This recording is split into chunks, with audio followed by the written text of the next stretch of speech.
너도 수학할 수 있어. 합! 안녕하세요 스피드 여러분, 고등수학 마스터쌤 경입니다. 오늘은 목요일이네요. 내일은 벌써 금요일이고요. 그래서 역시나 이번 주도 빨리 지나가고 있고, 글쎄요, 태풍은 그럴 잘 모르겠습니다. 이게 지금 제가 느끼기에 지금 저는 경기도에 살고 있는데 그렇게 큰 뭐 별로 큰 피해가 없었던 것 같아요. 그래가지고 밑에 지방에 조금 피해가 있었다고는 하지만 뭐 위에 지방 잘 모르겠습니다. 아무튼 오늘은 뭐 사실 공부를 진도를 나가기보다는 조금 뭐 잡담, 뭐 다른 얘기를 좀 하려고 해요. 우리가 계속해서 지금 저는 수학 영상을 찍고 있는데 글쎄요, 여러분들이 어떻게 생각하실지는 모르겠어요. 어떻게 생각하실지 모르겠는데 저는 공대에 나와가지고 일반 화학공학과를 나왔고요. 그래서 뭐 써볼까요? 써보면 저 같은 경우 뭐 간단하게 제 소개를 해야 될 것 같아요. 저는 화공을 나왔어요. 화학공학과죠. 화학공학과 나왔고, 그 다음에 학교는 뭐 글쎄요, 정확하게 얘기를 하긴 조금 그렇고 중경외시 쪽 나왔습니다. 중경외시 나왔고요. 어딘지는 말씀 못 드려요. 어딘지는 말씀 못 드리고, 어딘지는 말씀 못 드립니다. 어딘지는 말씀 못 드려요. 근데 다 들으면 아실만한 곳이긴 해요. 아실만한 곳이긴 합니다. 그 중경외시 중에 있습니다. 아무튼 뭐 그게 중요한 게 아니고, 저 같은 경우에는 일단 그렇게 공대를 나와가지고 졸업을 했는데 첫 취준을 못했어요. 저 같은 경우에는 학점도 나왔어요. 학점, 그 다음에 뭐 스펙 다른 거 있겠지. 영어, 뭐 자격증 이런 거 있었을 거 아니에요. 제가 토익이 그때 당시 제일 높았던 게 785인가? 이 정도 됐었고, 토스가 레벨 6, 이게 140인가? 그랬을 거예요. 이제 지금 여러분이 고등학생이라면 조금 이런 부분이 다가오지 않을 거예요. 다가오지 않을 건데 나중에 또 취업하다 보면 이게 또 뼈가 되고 살이 되는 말이긴 합니다. 그래서 학점 같은 경우에는 전체가 아마 3.8이었나? 그럴 거예요, 교양 합해서. 근데 전공이 너무 많았어요. 3.3밖에 안 됐어요. 그래서 이거 같은 경우에 제 친구들 같은 경우에는 확실히 이게 전공 학점이 높은 애들이 조금 취업이 잘 되긴 하더라고요. 영어로. 그러니까 사실 고고익선이라고 해야 되나? 다다익선이라고 해야 되나? 뭐 일단은 높은 게 좋긴 합니다. 학점도 높은 게 좋고요. 영어도 좀 높은 게 좋아요. 그래야 좀 서류에서 합격할 확률도 높고, 물론 여기에 자소서도 있어야겠죠? 자소서, 자기소개서라고 하죠. 아마 근데 고등학생분들은 자기소개서 쓸 분들이 좀 많을 거예요. 요즘 또 그 입시제도가 거의 종합전형 학종 그거에다가 자기소개서 많이 쓰죠. 그래서 이 자기소개서도 많이 중요해진 시대이긴 하니까 자기소개서 글 잘 쓰려면은 책이랑 뭐 신문 이런 거 많이 있는 게 좋습니다. 논리적으로 설명할 줄 알아야 되거든요. 그래서 저 같은 경우에는 첫 취준에 굉장히 많은 실패를 하게 됩니다. 첫 취준에 뭐 거의 다 떨어졌었고, 제가 가고 싶었던 4대 기업 있죠? 4대 기업, 저희가 흔히 아는 삼성, 뭐 현대, SK, LG 뭐 이런 것들, 뭐 더 좋은 회사도 많지만 제 기준에 그랬다는 겁니다. 그래서 되게 좋은 회사는 많죠. 되게 좋은 회사는 많은데 이 중에서 제가 가고 싶었던 회사는 딱 요것들이었어요. 근데 뭐 어떻게 했습니까? 다 떨어졌죠. 그래가지고 효성 아시는 분들 아실 거예요. 효성의 최종 면접에서 탈락을 하게 됩니다. 잘까지 가다가 그래서 2017년에 졸업을 하고, 2017년 2월에 졸업을 하긴 하는데 16년 하반기를 다 떨어지게 되는 거죠. 그래서 원래 16년 하반기에 딱 면접까지 붙어야 17년 1월부터 입사를 하는 거거든요. 어쨌든 그렇게 다 실패를 하고 그냥 졸업을 하게 됩니다. 그 다음에 뭐 자격증이 제가 뭐 있던 거는 뭐 화공 원래 있었고, 그 다음에 뭐가 있었냐? 이게 제일 그냥 컸던 것 같아요. 커멀, 1급, 그다음에 한국사 1급 이거 있긴 있었죠. 근데 어쨌든 그렇게 17년 2월에 졸업을 아무것도 못한 채 시험을 못한 채 그렇게 시험을 못한 채 그렇게 졸업을 하게 되고, 그 다음에 저에게 제가 말씀드리고 싶었던 게, 제가 그 다음부터 인턴을 시작했어요. 인턴. 자, 인턴을 어떻게 시작하느냐? 학점도 안 좋았고 학점도 안 좋았고 뭐 경험도 없었고, 근데 인턴이 어떻게 되느냐, 그게 또 궁금한 분들이 있을 거예요. 뭐 인턴도 되려면 요즘 금턴이라 그래가지고 너무 힘들잖아요. 근데 인턴을 어떻게 뽑았냐면은, 근데 그때 당시에 현대차 뭐였지? 갑자기 기억이 안 나네요.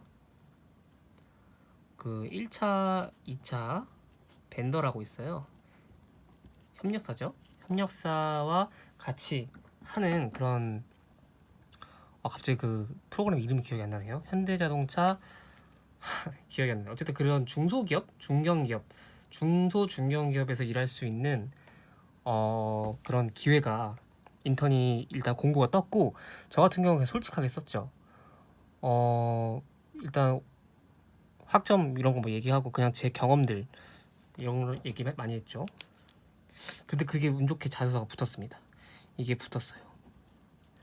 이게 좀 컸습니다. 어쨌든 저는 기초 스펙이 없었던 상태였는데, 이걸 일단 이 인턴을 붙었어요. 이게 대신에 이 인턴을 붙기 위해서 제가 좀 노력한 것들이 있었죠. 뭐 자동차에 대한 관심이라든가, 화공이긴 하지만 어떤 뭐 자동차, 그때 현대 자동차 뭐 그 박물관이라 그래야 되나? 그 전시한 데도 가보고, 뭐 그다음에 막 이것저것 물어보고, 막 자동차에 대한 관심도 어차피 있었으니까, 남자들 보통 있잖아요. 그래서 그거를 바탕으로 해가지고 뭐 자소서 쓰고, 제가 뭐 경험들, 잘했던 경험, 못했던 경험 이런 거 다 써가면서 그렇게 풀어 나갔죠. 어쨌든 그래서 어 그렇게 해서 일단 인턴을 붙게 돼요. 그게 좀 컸습니다. 인턴을 붙어서 직업 그 이론 교육, 이론을 2개월 교육을 하고, 실습, 이제 현장에서 실습하는 걸 3개월 해요. 총 5개월을 한 거죠. 이게 좀 컸습니다. 어쨌든 현업 실무를 경험하니까, 실무를 경험한 게 컸어요. 음. 여기서 여긴 저는 그 중소기업이었어요. 솔직히 중소기업이었는데, 이론도 너무 좋았지만 이 실습 3개월이 참 저한테는 큰 경험이 됐습니다. 이 현업에서 근무하는 이 빡셈과 어떤 일하는 방법, 어떻게 좀 솔직히 한두 달이면 그냥 프로세스는 이해 가잖아요. 잘하는 거 못하는 거 떠나서 어쨌든 그렇게 일하는 경험을 쌓게 돼요. 그 다음에 그 인턴을 하나 하고, 그 다음 인턴을 또 해요. 제가 이거를 3개월 하고, 더 정규직 할래? 근데 제가 이제 죄송합니다 하고 나왔죠. 그 다음에 인턴 두 번째를 하는데, 그게 LS 계열사 LS 계열사에서 인턴 1개월을 합니다. 이 LS 계열사에서 인턴 1개월 하는데, 이것도 굉장히 큰 도움이 됐죠. 일단 지금 여기 현대차 그 중소기업에서 인턴을 한 거 바탕으로 LS 계열사도 이제 조금 뚫을 수 있었죠. 어쨌든 제가 현업 베이스가 있으니까. 그래서 그걸 바탕으로 시작을 하게 됐어요. 그래서 이것도 하게 됐는데, 이것도 원래 정규직 전환형이었거든요. 정규직 전환형. 근데 이게 어떤 사정에 의해서 정규직이 못 됐어요. 정규직이 안 된 이유는 영어 성적이 안 돼서였어요. 그 공장에 있는 어떤 높으신 분께서, 영어 성적이 높지 않은 공대생들은 뽑을 수가 없다, 그래서 떨어지게 됩니다. 어쨌든 떨어졌으나 저한테는 큰 무기가 생겼죠. 이 현대차와 LS의 이 인턴 2개, 이 실무 경험, 이게 굉장히 자소서에 쓸 거리가 많아지거든요. 왜? 저 같은 경우는 학점이나 영어가 스펙이 되게 좋은 건 아니었음에도 불구하고, 어쨌든 인턴 2개를 했다는 거, 이게 굉장히 커요. 그래서 이거를 제가 17년에 해요. 17년에. 제가 17년 2월에 졸업했다 그랬잖아요. 이거 현대차를 2월부터 2, 3, 4, 5, 6월까지 하고, 이거 LS 이거를 7월에 해요. 그래서 이 상반기를 쭉 이걸로 보낸 거지. 7월 뭐 하반기긴 하지만. 그래서 이 두 개를 갖고 17년 하반기 이제 9월부터죠. 9월부터 보통 그 자소서를 쓰기 시작하는데 이때부터 엄청난 그 무기를 갖고 제가 이 자소서를 쓰게 됩니다. 그러니까 어때요? 웬만한 자소서 이제 서류는 다 붙는 거지. 서류는 다 붙어서 막 다 부시고 다닐 줄 알았는데 제가 또 인적성에서 엄청 그렇게 털립니다.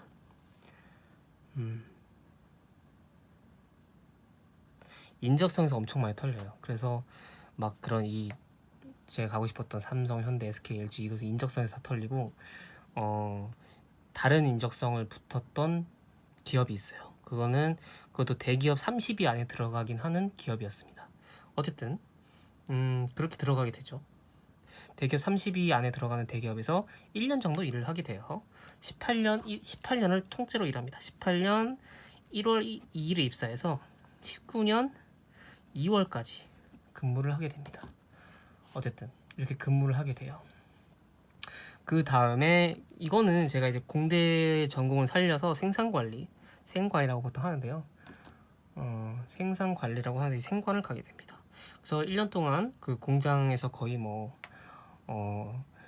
엔지니어에도 불구하고 막 막노동도 많이 해보고 어쨌든 좋은 경험이긴 했어요. 그 현장이 제일 중요하니까 공정도 중요하고 그래서 어쨌든 그 공장에서의 경험이 또 생기게 된 거죠. 근데 더 다닐 수 있었던 좋은 회사긴 했어요. 근데 저 같은 경우에는 여기가 지방이었어요. 지방이었기 때문에 저는 또 서울 경기 살고 여기 지방이었기 때문에 조금 힘들었죠. 맨날 KTX 타는 것도 힘들고 주말마다 그렇다고 또 한 달에 한 번만 왔다 갔다 하자니 너무 또 적적하고 그래가지고 그 상태에서 또 이직을 준비하게 됩니다.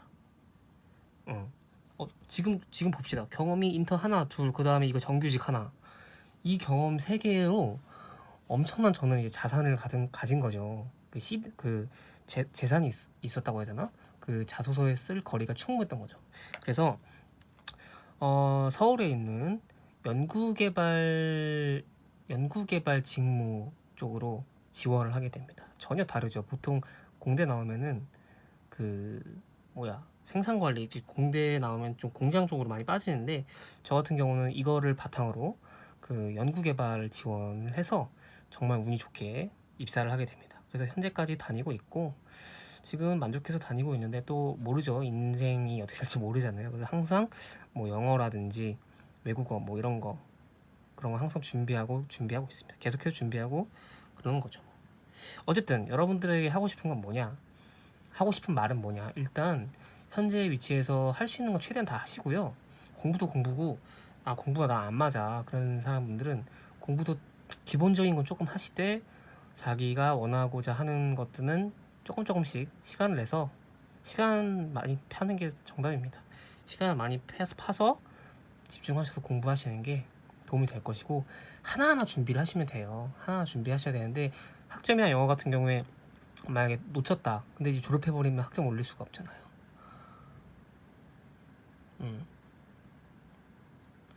어쨌든 그래서 여러분들도 힘내시고 잘 하시기를 바랍니다.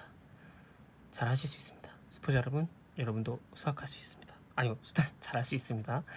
이번 영상은 여기까지 진행하도록 하고요. 다음 시간에 또 수학 영상으로 찾아뵙겠습니다. 여러분 고생하셨습니다. 안녕.